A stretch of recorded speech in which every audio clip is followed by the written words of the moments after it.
Kunlarning birida uyimiz yonidagi do'kondagi kassir ayolni 6-7 yoshlar atrofidagi bir bolakay bilan suhbatini eshitib qoldim. Kassir ayol aytardi: "Afsuski, puling ushbu qo'g'irchoqni olishga yetmayapti-da."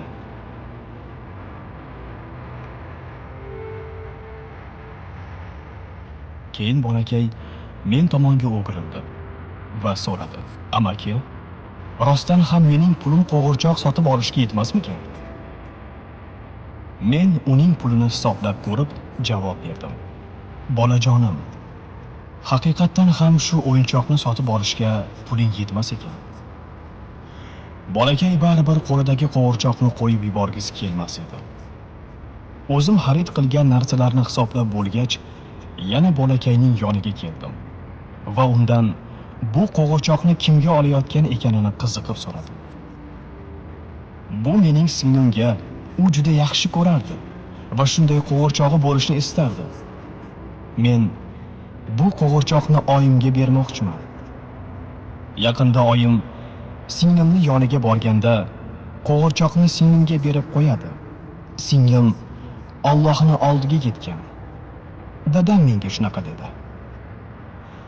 Yaqinda oyim ham Allohning yoniga ketar ekanlar. Shuning uchun qo'g'irchoqni oyim orqali singlimga berib yubormoqchiman.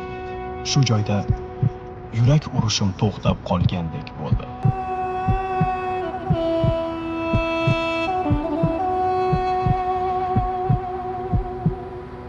Men oyimni juda yaxshi ko'raman.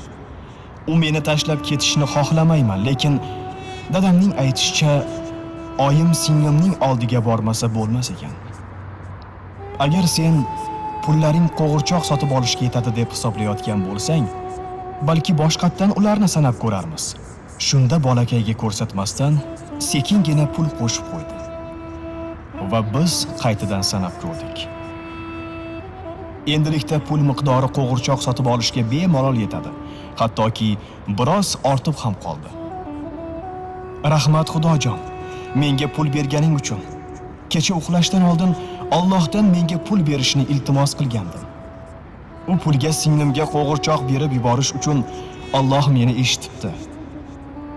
Men yana chiroyli gullar sotib olish uchun ozgina pul bo'lishni xohlagandim. Oyim chiroyli gullarni yaxshi ko'rardi. Lekin buni Xudodan so'ramagan edim, ammo u baribir meni eshitibdi. Endi singlim uchun qo'g'irchoq, ha, oyim uchun chiroyli gullar ham sotib olaman. Shu bilan bolakay bilan suhbatimiz ham yakunlandi.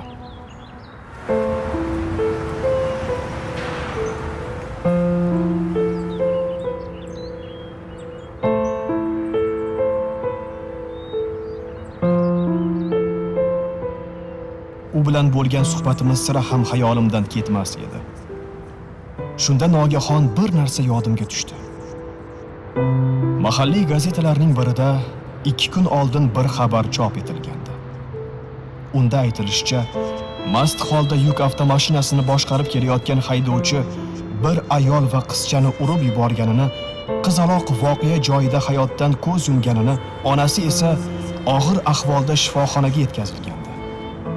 Shifokorlar umid yo'qligini aytishgani uchun ayolning yaqinlari unga sun'iy hayot berib turgan apparatni uzishga rozilik berishganini aytishgandi.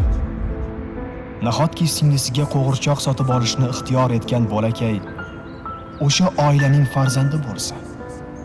Oradan yana 2 kun o'tib, o'sha gazetada ayol ham vafot etganligi haqida yangi xabar bosildi. Ko'z yoshlarimni tutib tura olmadim. Men ularni qabri tomon bordim va ayolning qabrida o'sha menga tanish bo'lgan qo'g'irchoq turar edi. Qabrning boshqa tarafida esa o'sha chiroyli gullarga ko'zim tushdi. Toki ko'z yoshim chiqmay qoldi deguncha yig'ladim. Shu onda his qildimki, bu voqeadan keyin hayotga bo'lgan qarashim tubdan o'zgarishi tabiiy edi. Men bir umr o'sha bolakayning o'z onasi va singlisiga bo'lgan muhabbatini unuta olmas edim.